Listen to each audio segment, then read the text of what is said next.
What is going on, guys? My name is Richie from the channel Richie Kearns Productions, and things have been heating up between the founding members of Pretty Boy Floyd. Pretty Boy Floyd, if you're not familiar, are a glam metal band from America that formed in the late 80s.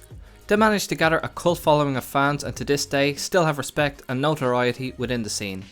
They are mostly recognised for their album Leather Boys with Electric Toys and their two hit singles I Wanna Be With You and Rock and Roll Is Gonna Set the Night on Fire. But guys, before we get into it, if you want to support the channel and my work, please be sure to hit like on the video, subscribe to the channel and leave a comment down below. So a few months back, the wife of Steve Summers, Delphine Arnaud, posted a photo celebrating the purchase of the couple's first home.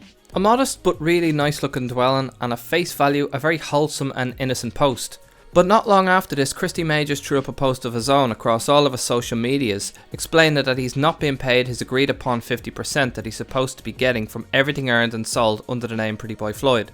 He has also alleged that Steve Summers and his wife are guilty of fraud going back years, accusing the couple of selling fake merchandise and forging signatures on various rock memorabilia. Fans have since come forward with stories of their own of being swindled out of their money and sometimes not even receiving the merch they paid for. The drama between Steve and Christy has also intensified, with Christy posting pictures of Steve out of costume, basically ridiculing him for being an elderly bald man.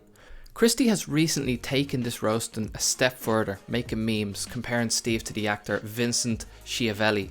Unfortunately, this isn't the first time Christy and Steve have been at odds with each other. A decade previous, they had a feud over stolen property that also got ugly. Personally, I don't like to see these guys fight like this. Pretty Boy Floyd are one of my favourite bands.